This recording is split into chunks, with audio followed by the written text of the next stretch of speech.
Beyond his work, he is a Forbes marketing community leader and active voice in the industry. Listen to this. He organizes marketing Mondays in Singapore. So maybe you can get him to come do it in Kuala Lumpur. A regional monthly gathering, and serves as an ambassador for the Asia chapter of faith-driven entrepreneur community. Additionally, is a research professor at ITMO University, a startup mentor and digital mission ventures, and a honorary treasurer at the Digital Transformation Chapter at Singapore Tech, sharing on insights on AI, digital marketing with the community. With over 30 publications in top-tier conference, it continues to shape both academic research and industry innovation. Ladies and gentlemen, let's welcome Professor Aleks.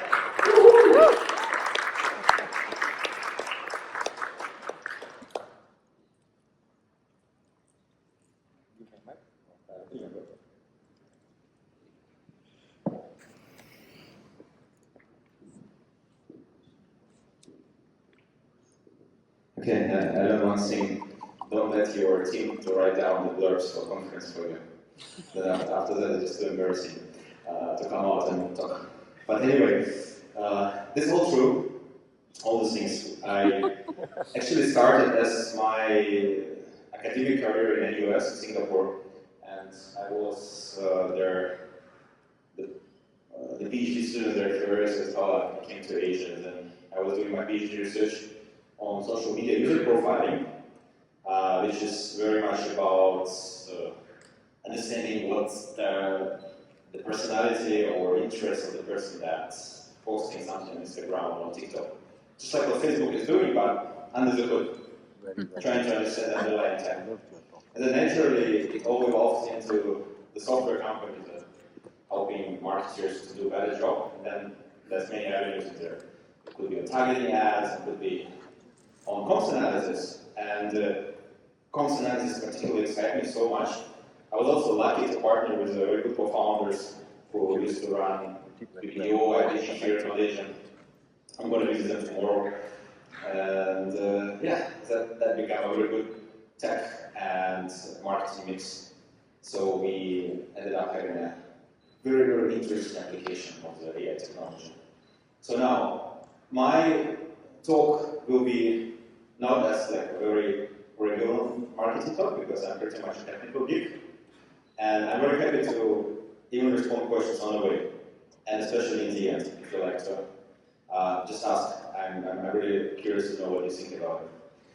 So, and I'm starting with beef. Did you know that you can actually sell beef on e-commerce? Raise your hand who knows that you can sell beef on e-commerce. Did you buy beef on e-commerce? Oh, you bought beef, yeah, correct. So in the US, that's actually very popular. You know, there's a big barbecue culture there. So, and also you can get a drive everywhere to buy your meat for your barbecue. So you don't really want to do that, so you buy it on e-commerce. And that's many companies doing that. And one of them is called Miraflora, which I was privileged working with for many things, for paid media, for strategy, for really many things over time. So they ended up being a very nice case of application of AI and analytics and the thinking process, the creative process that I want to present today. So we have this case study, and guess what? As any SME, Miraflora have a problem with their CPA. They don't know how to make their cost per result or cost per sales low. Their perception that this is probably because they didn't find the right audience. So when we were solving them, we were bringing some agency partners to them to serve them. That was probably one of the most common blame. Hey, you just don't show me the product to the right audience. Our audience are those, you know, wearing products, driving Ferraris. We are beef premium brand, and you are showing it to somebody else so they can buy. So they just become very inefficient when it comes to advertising. So we decided to address this, and we used many things. We used audience research data, we used AI tools that we also developed for this, and for many other companies. to actually crack what's wrong with this company and how do we make this company perform better. So we looked at the Colorado first. It's an American brand, okay, in Colorado, most of their customers are from Colorado. We try to understand. When it comes to cookie population, who these people are, how do they look like? And we realized that 60% of them actually like to cook. But the problem is that Wagyu, as you know, okay, raise your hand who tried Wagyu. Yeah, everybody tried Wagyu, they just didn't buy it in the cameras. So Wagyu is very expensive. It's much more expensive. It's 3 to 16 times more expensive as compared to any other brand like this, of any other product like this, meat product. So you cannot really look at Colorado overall. You want to look at Colorado that is affluent. Those maybe 30–40% of the people that actually can afford to pay way more money to get more premium meat product for their barbecue, for their occasions. And then this is one interesting thing that you can find from GWI research. GWI is like Nielsen. It's something that helps you to run panels and understand what is the actual psychographics of the people on the ground in different countries. So from that research, you actually can see that they, despite being affluent, they really care discounts. They really like to find some good deals, and they really look coupons, and they want to make sure that they participate in different loyalty programs. In fact, they actually, even more than general Coloradans, very much into coupons. So the conclusion from here can be made is that they're not really price sensitive, they don't really care how much they pay, but what they really care is whether they actually get the best deal. And you will see that this kind of behavior, this kind of psychographics of the audience, is actually tightly linked to how others sell and how does Miraflora sell and compete against other companies. So if you look at the comps, and this plot is already built by AI, crawling all the ads of all these competitors and trying to distribute it in different buckets, trying to define different communication traits, personas. Actually, you'll see that the top 3 are all about the quality, and this is a hygiene for the industry. They're all talking about how cool Wagyu is, how great quality it is. But the bottom one, where all the competitors are active, especially the major competitor of Miraflora called Snake River Farms, the bottom one is discounts. And Miraflora is pretty much the only one that doesn't do any discounts because of this perception of the CEO and management teams that really great Wagyu brand should not give discounts, shouldn't have any offers because that is a premium offering that they deliver. And if you look at the funnel, you will see that this kind of strategy makes you warm up the audience, meaning that all the ads that will be running will indeed talk a lot about how great Wagyu is, but ultimately it will not help you to actually convert these customers into real customers that you want to have. And eventually, if you look at what's happening in there, you'll understand that because they actually don't run any conversion ads, the audience go to some other companies. But it's not just about advertising. This is also about things like research before buy. So if you look at the research journey, and this is again audience data, you will understand that many Coloradans really like to research. They like to have easy checkout process. But if you look at the website of the Miraflora brand, the top left corner, you will understand that they are very much pretty much getting you to buy the beef and don't really explain much, they don't have much reviews or anything. But if you will start looking at for other brands, like the bottom right corner, Minio and others, you will see that ultimately their website actually helping them to bring these customers through all of this whole journey. Like in the very top, you will see that they help you to choose the grade, the size, help you to get some cooking tips, how you actually can prepare this meat, and they will give you some stories just right on the website. It becomes very much like an experience of you going to the market and choosing that bit from somebody who is selling it.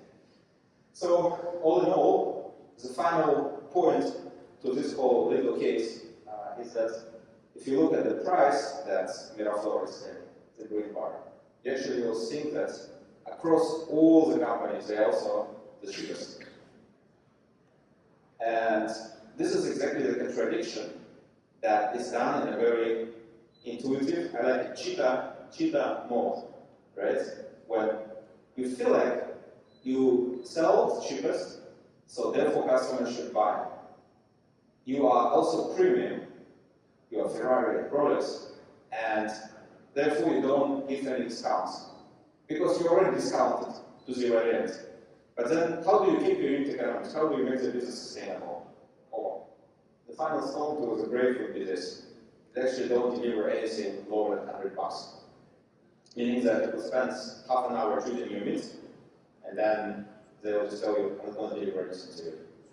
And that's why we have a lot of auto cars and very converted, but never really have conversions. So now, given all this situation and different insight that you get, how would you actually leverage different topics that everybody has, different approaches, like the distribution of the types of USBs you can find from the data, to actually help Miraflora to do a better job? And how would you not force your customers to buy your meat from your website, but rather make it very natural for them to go through the process? So you can do a few things.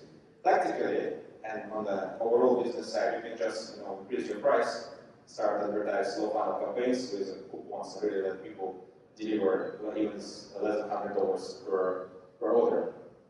But ultimately, if you look at this case, how would you can come up with this kind of insights for every single SME like Miraflora, and even bringing these things in-house, or letting agencies who serve this kind of not very big SME brands at the levels that actually they can crack it, fix it, and be good as a company.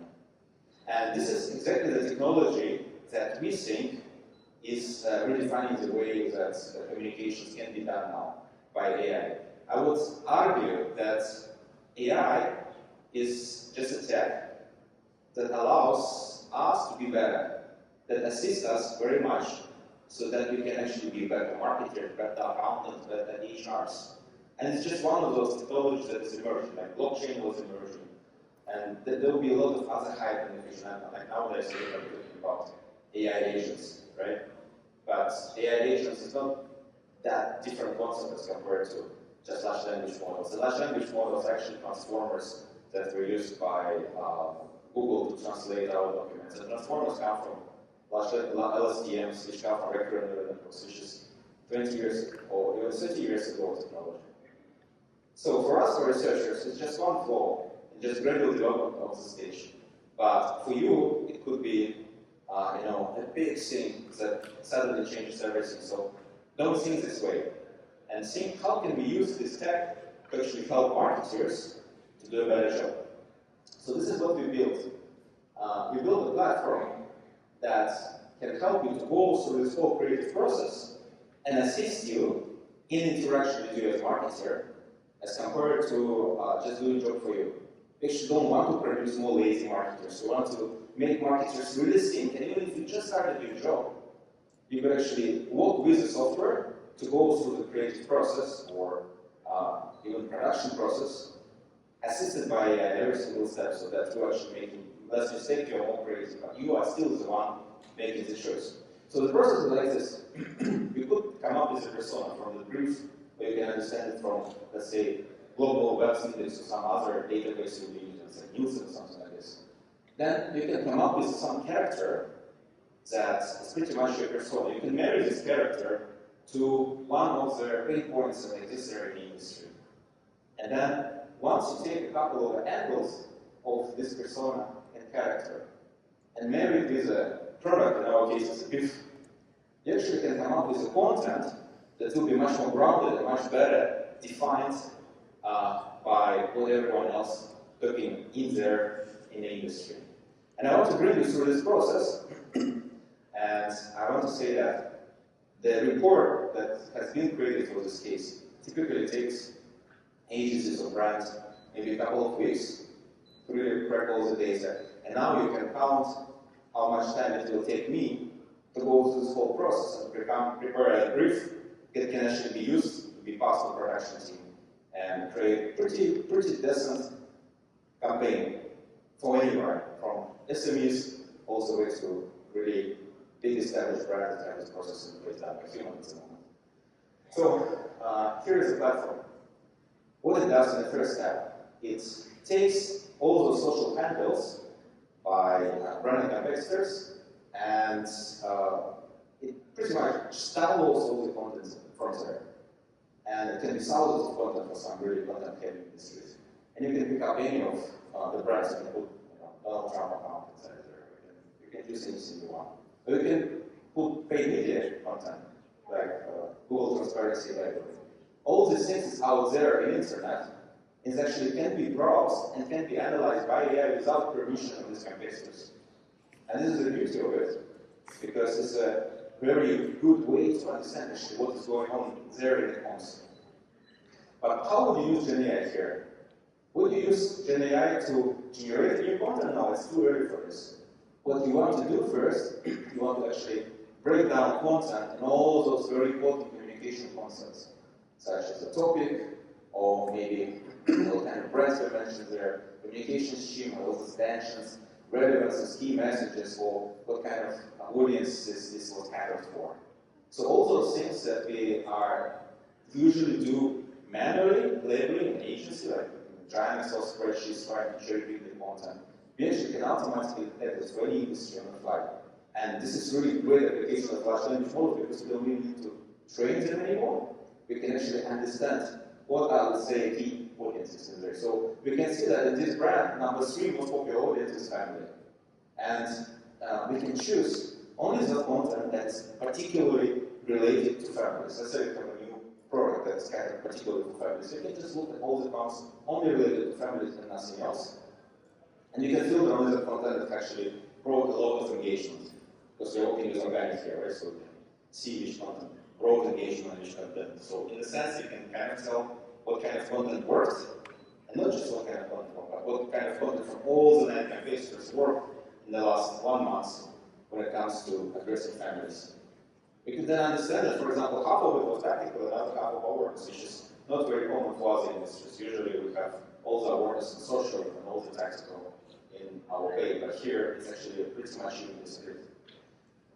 This is really loved by planners because they can really track the data pretty deep and they can do it very fast. They don't really need to understand all the content, eyeball it, spend hours and hours browsing. So once we have all this data collected, now we want to define our audience. You can do it a few ways. You can define it by yourself, or you can actually jump into platforms like Nielsen or Global Web Index in this case, and really define that particular people that you want to address. So here we're talking about family-centric food enthusiasts.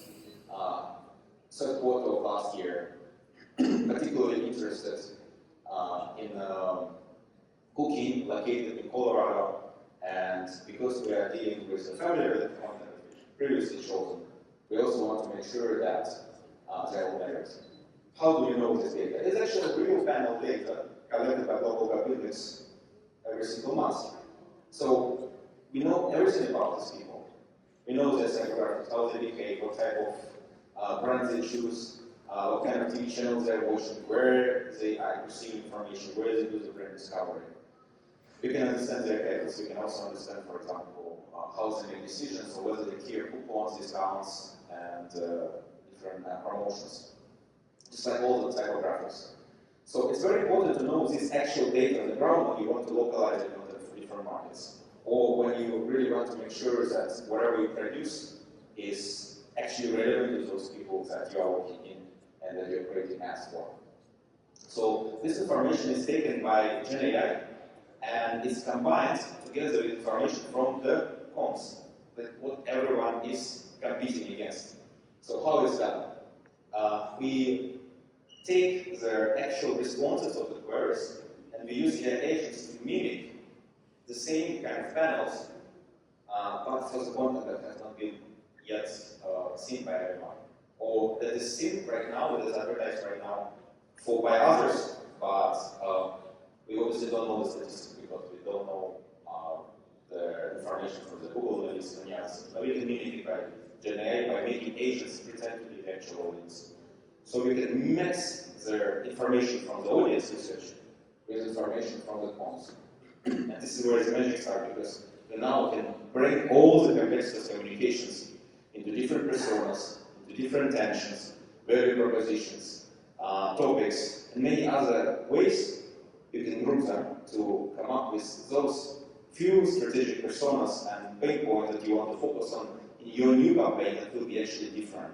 Maybe it will be leveraging on the fact that your competitors are not active in a particular area, or maybe there's some emerging trend that everybody starts talking about, and it really gives a lot of results to them, but not all competitors can figure it out. You can understand it instantly because you can process that much ads at the same time. You can pick up those that are actually relevant to your use case, and also relevant to your actual audience on the ground because you have just detected that audience from the audience research databases.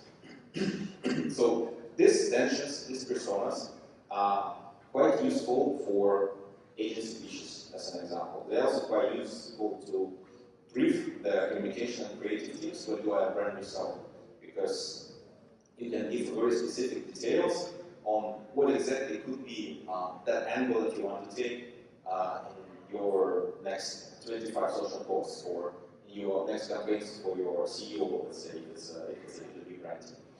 So once you pick up this persona and you pick up on those tensions, you can actually create a character, and this character will be a persona with a name, and then this character can be connected to the value proposition or to attention in the industry that will bring you eventually to the story.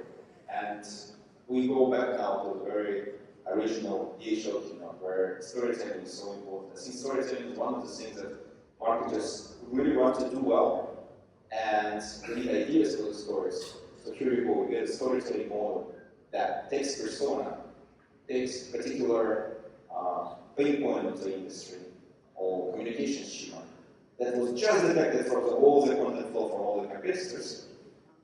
And from here, you can create the story ambulance to one of their marketing theories. Those who went to their business schools, you know, there's a lot of marketing theories to choose from. We have behavioral economics, we have sociology, psychology. All these things can be actually used to angle our campaign. Our juniors don't know those, or maybe not very experienced. But now, if we can give them AI that actually knows all this information, and we call it RAG, retrieval augmented generation of the content, we can actually give them like a super weapon, because we make sure that the audience is taken as a correct one, and also make sure that the attention is the correct one. And then all this overlays to one of those, for example, social contribution theory that is explained, but also have a very particular example to this particular persona and to this particular one to generate the story. Once the story is ready, we have an insight. An insight is one of the key things that we can use to produce our new content. Usually it takes about a week to come up with a few insights that you can use for your new content production. Here we can come up with several stories and insights very fast. And once the story is ready and insight is ready, we can start actually produce our content. So how do we produce the content? How do we brief the content? We can pick up again different frameworks. We can go more like a creative way, where we are using insights, combining it with different tensions in the industry to come up with, for example, several value propositions for the customer, or like big ideas that you can use for your company. Or it can be much more tactical, like what the media agencies will be doing, and they use it moment planning. We can come up with 0 moments of truth for our search engines, or we can come up with our social. So here's our insight: just generate memories as the true ingredients that doesn't have every celebration. So we go to our insights module, we pick up this insight, which we combine with the product to get proposition and attention to come up with expressions. Okay, here we go. Here's our insight. We are picking up in the bottom.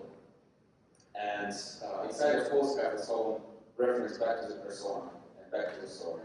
Now we need to choose the actual product. Our product is defined by the brand, by us.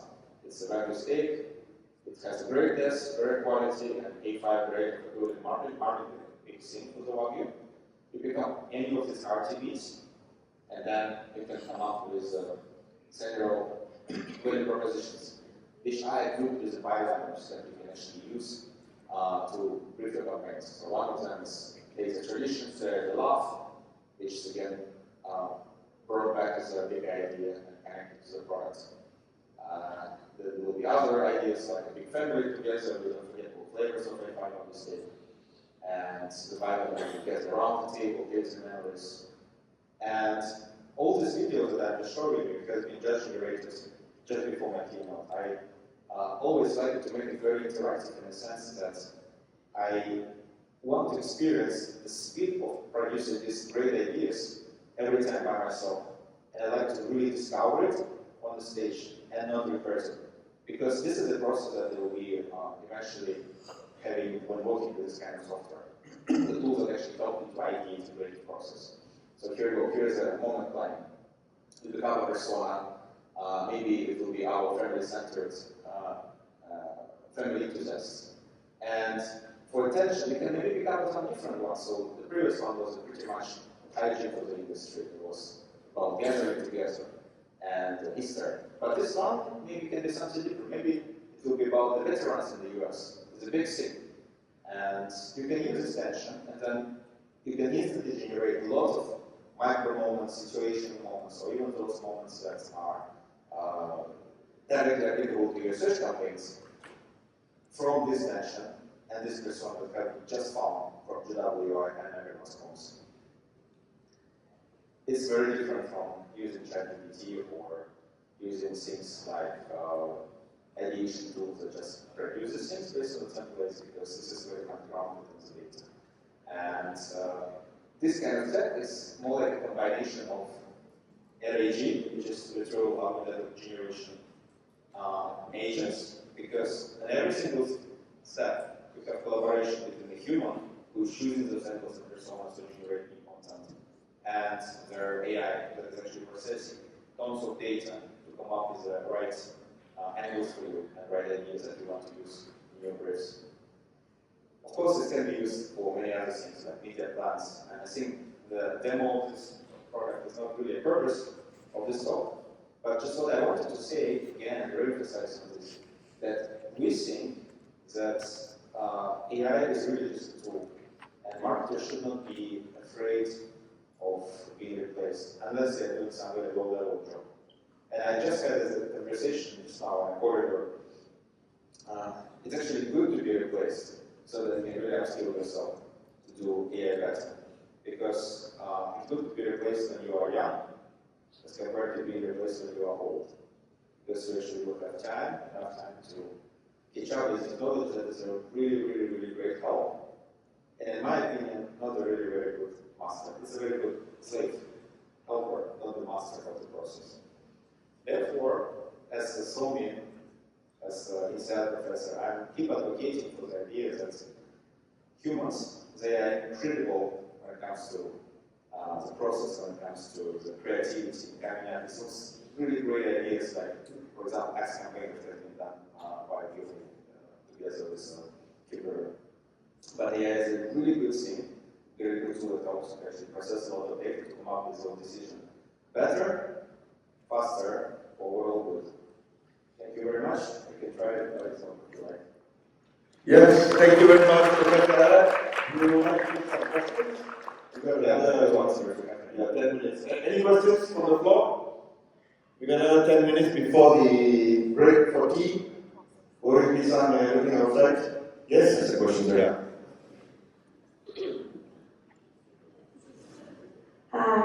Thank you so much for the session. I have two questions actually. Like, number one, what's the is there similarities with SOMIN and GWI? Because our company has actually explored opportunities with GWI. That's the first question. So what's the difference between SOMIN and GWI? Yeah. Okay.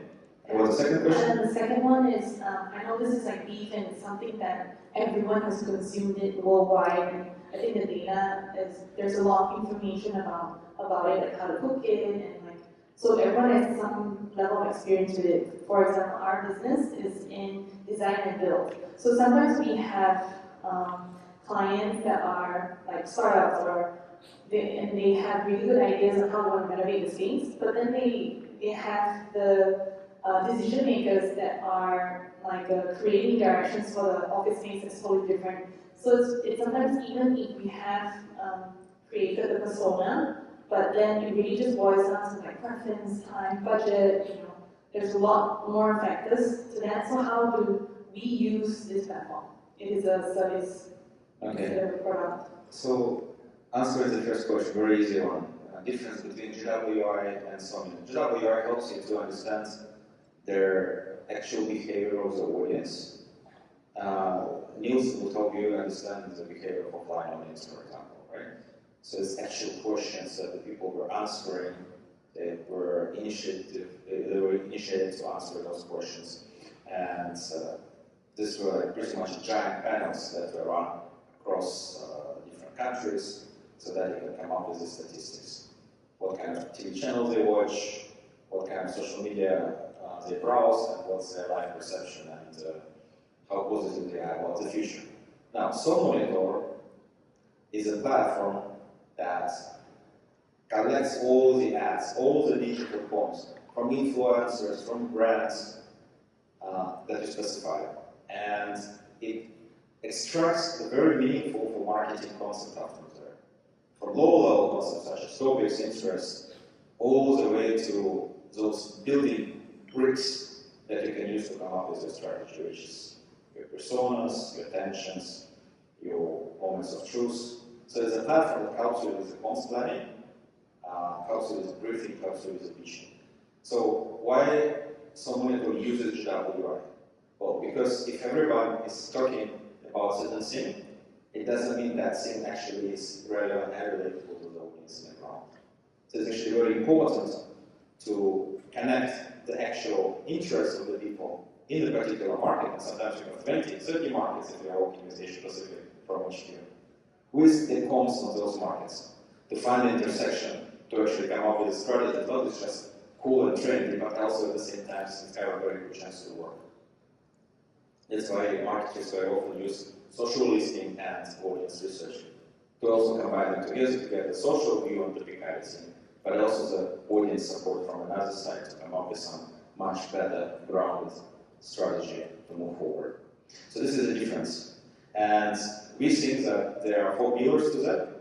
One is social listening, which we don't really do now at the moment. Another one is audience research.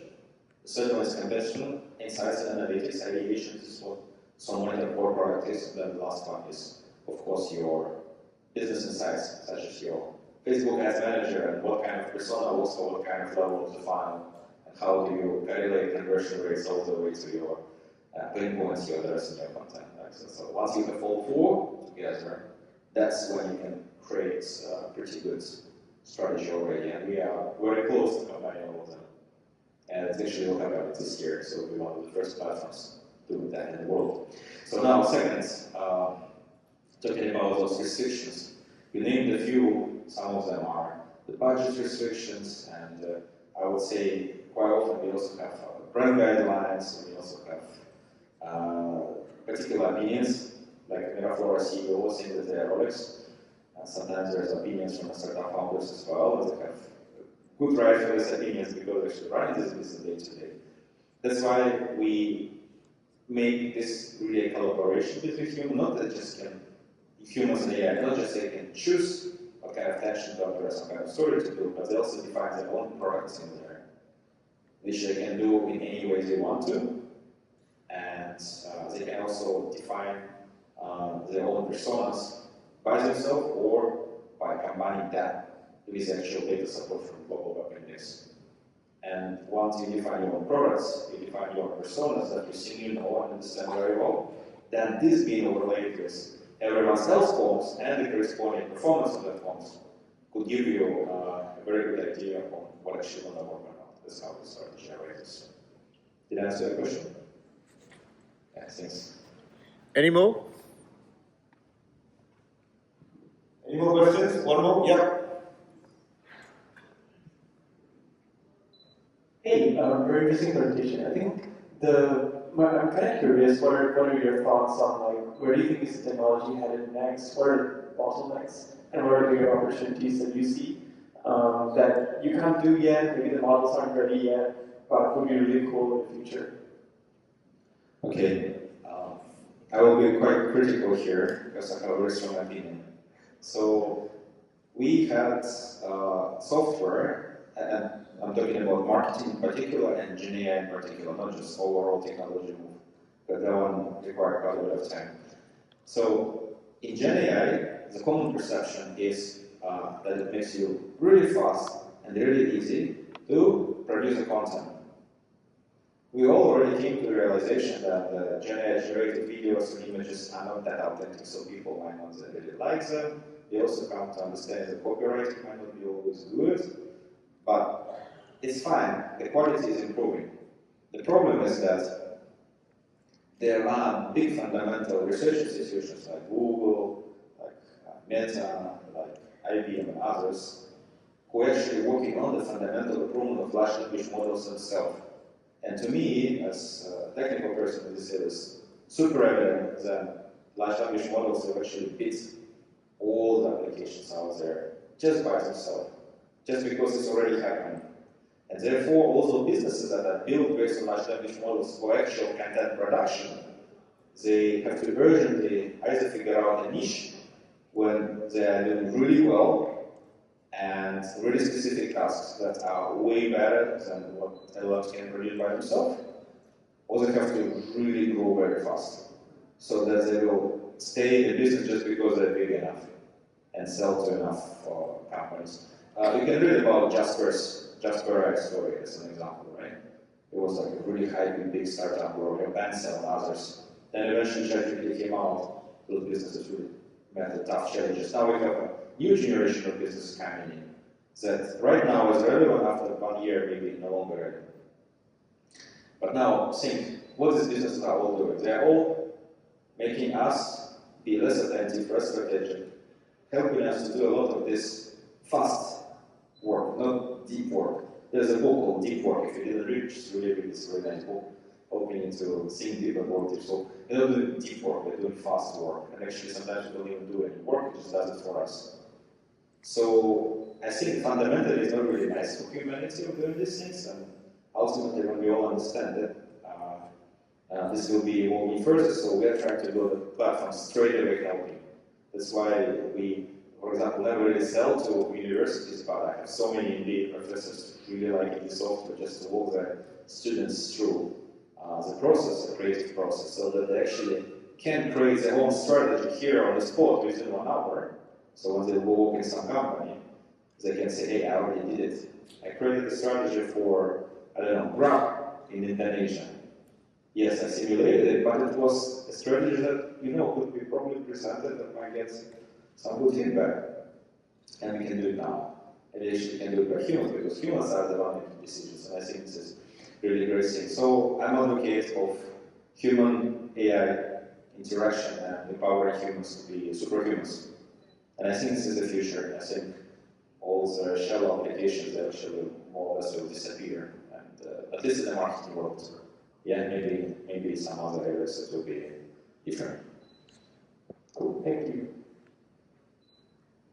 Ashwin, we are just right at 3:30, and let's give a hand to Professor Aleks. Thank you very much. Yeah. So we are taking a tea break now, 3:30, and we should be back at 4. And the last speaker for the day is from Google.